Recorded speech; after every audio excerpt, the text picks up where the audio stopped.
Hello future of India, देश के भविष्य में बोलता हूँ आप लोगों को। और सच बात है कि आप ही कल के दिन में देश का सब कुछ देखेंगे। तो इसके लिए बहुत अच्छा है कि देश का भविष्य आप तब देख पाएंगे जब आप उसके लिए कैपेबल हो, आप एक सही रिसोर्स हो। तो सारी हमारी जो ऑब्जेक्टिव है, डायरेक्शन है, इसी फोकस है कैसे आपको ट्रू फ्यूचर ऑफ इंडिया, कैसे आप उस जिम्मेदारी को उठा पाओ। तो आपके कंधे को इतना मजबूत करना है, आपकी पोटेंशियल को ऐसी डेवलप करनी है। तो उसी सीरीज में जो है आज हम चालू करेंगे। तो स्वागत है आपका वर्चुअल क्लासरूम पाठक स्नेह गुरुकुल के। उसमें हम आज बात करेंगे कि जैसे ना पिछले 2 वीडियो में, पहला वीडियो तो बहुत जनरल था, दूसरे वीडियो में हमने एजुकेशन पे बात की थी। ट्रू एजुकेशन जो है कैसे एक्वायर करते हैं, क्यों एक्वायर करते हैं। तो उसी में एजुकेशन लेने के लिए 2 चीज़ बहुत इंपॉर्टेंट है। 2 चीज़ के बारे में, एक तो है आपको जो नॉलेज मिलती है, जो आपको सही सेंस में नॉलेज मिलती है, आपका ऑब्जर्वेशन से मिलती है। देखो, आपके ऑब्जर्वेशन से बड़ा टीचर कोई नहीं है, इस बात को आप बहुत समझ लीजिए। खैर, ऑब्जर्वेशन पे कैसे ऑब्जर्वेशन करते हैं, कैसे मिला महात्मा क्या बोलते हैं बुद्ध को, जो है ना गौतम बुद्ध को नॉलेज, उन्होंने वो कोई स्कूल कॉलेज तो नहीं गए ना, उनको कैसे नॉलेज मिला, है ना। वो एक बैठे बैठे एक पेड़ के नीचे अपने अंदर जाकर कैसे नॉलेज एक्वायर कर लेते हैं। फॉर दैट मैटर हमारे जो पुराने ऋषि मुनि थे, जो साधु संत थे, उन्होंने जो बहुत सारे थ्योरी दी है, प्रिंसिपल दी है, कैसे दी है, उन्होंने जो है कैसे लिखा। तो चीज़ें तो हर कोई स्कूल तो नहीं गया। स्वामी विवेकानंद जी थे, ऐसे बहुत सारे पर्सनालिटीज़ आपके हैं हमें, जिन्होंने कोई स्कूल कॉलेज नहीं किया। बहुत सारे ऐसे रिसेंट टाइम में भी बहुत सारी ऐसी पर्सनालिटी है जो कोई स्कूल कॉलेज नहीं गए, लेकिन फिर भी क्या है, उस नॉलेज को अक्वायर किए हैं। तो उस पर तो हम अलग से बात करेंगे, क्या आपका ऑब्जर्वेशन क्या रोल प्ले करता है। दूसरा, आज जो हमारा फोकस है वो होगा सेल्फ स्टडी कैसे करते हैं। कि जैसे मैंने बात की पिछले वीडियो में कि सेल्फ स्टडी बहुत इसेंशियल है, ऑब्जर्वेशन के अलावा दूसरा सेल्फ स्टडी बहुत इसेंशियल है। तो सेल्फ स्टडी कैसे करते हैं, सबसे पहले ये होना है, मैं बोल देने से तो नहीं होगा ना कि सेल्फ स्टडी आप कर लीजिए, रास्ता भी तो दिखाना होगा ना, गाइड भी करना होगा ना सेल्फ स्टडी क्या होता है और सही सेंस में सेल्फ स्टडी कहते क्या है, किसको है, ठीक है। और मैं चाहूँगा कि आपका ना कोई टॉपिक आप लोग चाहें जिस पे मैं बनाऊँ, कि जैसे नोट्स क्या होता है, कैसे बनाते हैं, कंसंट्रेशन नहीं लगता, मतलब कोई भी ऐसा आपका मुद्दा हो, मैं चाहूँगा उस पर आप बताएं। फिलहाल तो मैं अपने तरफ से जो मुझे लग रहा है सही मैं उसको कर रहा हूँ, आप लोग भी प्लीज़ रिकमेंड करिए। और मैं चाहूँगा कि आप लोग ना थोड़ा सब्सक्राइब भी करिए और शेयर करिए और सब्सक्राइब बढ़ाइए, क्योंकि ना मैं लाइव आना चाहता हूँ बहुत सारे टॉपिक को लेके, एकेडमिक को लेके भी।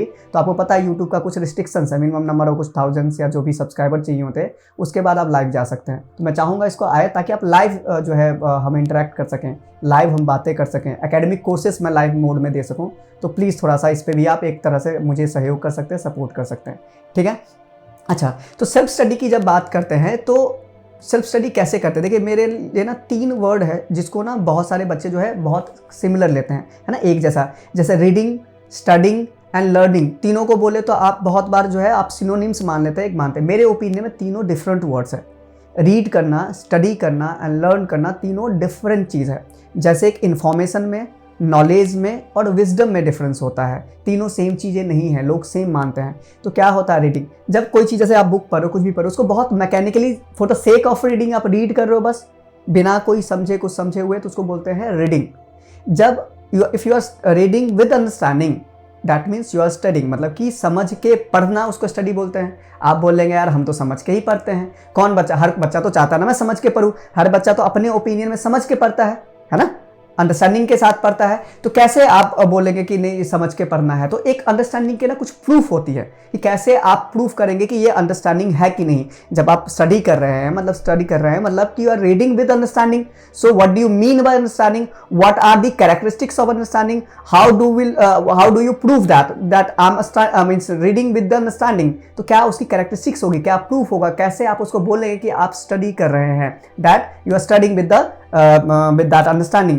तो ये चीज़ है। तो अंडरस्टैंडिंग का क्या प्रूफ है, देखो अंडरस्टैंडिंग का 2-3 प्रूफ होता है। वैसे बहुत तरह से अंडरस्टैंडिंग को चेक किया जाता है कि आप अंडरस्टैंडिंग के साथ पढ़ रहे हैं कि नहीं पढ़ रहे हैं। पहले तो अंडरस्टैंडिंग के सबसे पहला प्रूफ होता है कि सपोज कोई बात को कोई अगर आपको पूछ रहा है, कोई टॉपिक आपने पढ़ा उसके बारे में कोई पूछ रहा है, तो सामने वाला सुनते सुनते थक जाए, आपको बोलते बोलते नहीं थकना चाहिए। मतलब आपके पास इतना कुछ बताने के लिए हो। अगर कोई बात को आप समझते हैं तो आप कितना भी उसके बारे में एक्सप्लेन कर सकते हैं। एक कोई कोटेशन है ना, एग्जैक्टली किन्होंने कहा और क्या सेंटेंस मुझे याद नहीं है, लेकिन बोलते ना, if you are not able to explain something in a simpler way, that means you have not well understood it, है ना, कि इसको बहुत अच्छे से आपने नहीं समझा है, अगर किसी बात को बहुत सिंपल वे में आप नहीं रख पाते हैं। अच्छा, ये बात होगी। दूसरा क्या प्रूफ है अंडरस्टैंडिंग का, देखो जब भी आप कोई बुक पढ़ते हैं या कोई कहीं पे पढ़ते हैं या कोई टीचर आपको पढ़ाते हैं तो उसके साथ आपको एग्जाम्पल देते हैं।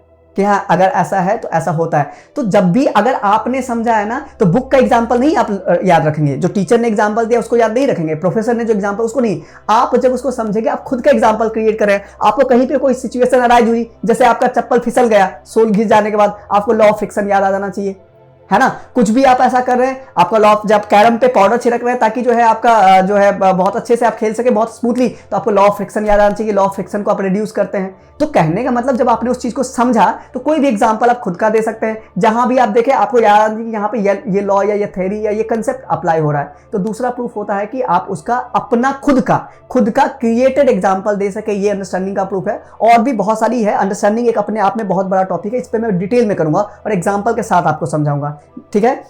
तो क्या करना है, स्टडी होता है रीडिंग विद अंडरस्टैंडिंग। अच्छा, तीसरा लर्निंग क्या है, जब आपने चीज़ों को पढ़ा फिर आपने समझा। समझने की क्या बात के, जब अब उसने समझ के पढ़ा, तो आपने जब समझ के पढ़ा तो किसी और की बात को समझा। सपोज मैं कोई बात बता रहा हूँ, मेरी बात को आप समझ के सुन रहे हैं, या कोई बुक पढ़ रहे हैं जिसको आप समझ के पढ़ रहे हैं, तो उसके बाद क्या होगा कि ये तो आपने किसी और की बात को समझी। जब इसके थ्रू, जैसे आपने एग्जाम्पल क्रिएट किया, जब उस पर आप सोचते हैं, पॉन्डर करते हैं, आप उस पर सोचते हैं और उसके गहराई में जाने की कोशिश करते हैं, है ना, तो फिर क्या होता है, आपकी खुद की समझ डेवलप होती है। जैसे मैं पढ़ा रहा हूँ, जैसे बोलते हैं प्रोफेसर जो होते हैं, टीचर और प्रोफेसर में डिफरेंस होता है। प्रोफेसर क्या होता है, जैसे मान लीजिए है, वो क्या कहते हैं, प्रोफेस करते हैं। प्रोफेस करना मतलब होता है जो मैंने समझी है over the period of time, जो मैंने अपनी अंडरस्टैंडिंग डेवलप की। मैं जो आपको बता रहा हूँ, आज जो बता रहा हूँ, मेरी क्या समझ है वो बता रहा हूँ। ऐसा नहीं कि मैं कहीं बुक से चीजों को, जो मैंने चीज समझा है, मैंने जो चीजों को अक्वायर किया है उसको मैं बता रहा हूं, तो उसको बोलते हैं प्रोफेस करना, ठीक है। तो जब आप क्या बोलते हो, चीजों को समझ के पढ़ रहे हो, और समझ के पढ़ने के बाद आपने कुछ अपनी एक अंडरस्टैंडिंग डेवलप की, अपनी एक समझ डेवलप की, अपनी एक सोच डेवलप की, आपने उससे कुछ सीखा। जब आपका वो नॉलेज, आपने जो स्टडी के थ्रू जो नॉलेज अक्वायर किया, और नॉलेज मैंने क्या डेफिनेशन दिया था, नॉलेज उसको बोलेंगे जिसको आप अप्लाई कर पाते हैं। नॉलेज मतलब application of information you have acquired. If you are not able to apply the information you have acquired, that means you are not educated, you have not taken the knowledge, it is just a information. तो education का जो knowledge का सबसे पहला proof है, ज्ञान का महत्व उसको उपयोग में है। अगर किसी चीज को आपने पढ़ा सुना, उसको यूज नहीं कर पा रहे, तो सिर्फ आपके लिए इंफॉर्मेशन है। नॉलेज तभी कहलाएगी, ज्ञान तभी कहलाएगा जब आप उसको प्रैक्टिकल लाइफ में यूज कर पाएंगे, ठीक है। और दूसरा मैंने बताया था, नॉलेज हमेशा यूनिवर्सल होता है। यही मत सोचना कि आपने बुक में पढ़ा तो सिर्फ बुक में या उस एग्जाम में काम आएगा, हर जगह काम आना चाहिए, यूनिवर्सल होगा तभी वो नॉलेज कहलाएगा, ठीक है।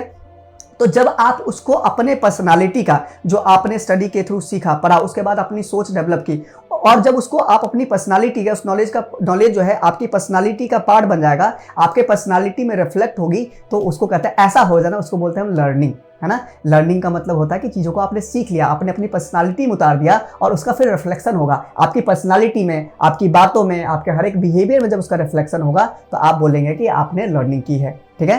तो अब स्टडी करना क्या है, जब आप करते हैं, आप बोलेंगे यार जब मैं पढ़ने के लिए बैठता हूँ तो क्या होता है कि आपका, मैं तो समझ ही नहीं पाता हूँ। जब मैंने पढ़ने के लिए बैठा तो मैं उस चीज़ को समझ नहीं पाया। जब समझ नहीं पाया तो क्या बोलते हैं, मैं कैसे समझ के पढ़ूँ, मुझे तो मतलब ही नहीं समझ में आता, उस वर्ड का मीनिंग ही नहीं समझ में आता। तो इस चीज़ पे, तो इस पे मैं एक अलग वीडियो बनाऊंगा, उसमें देखते हैं। Thank you so much.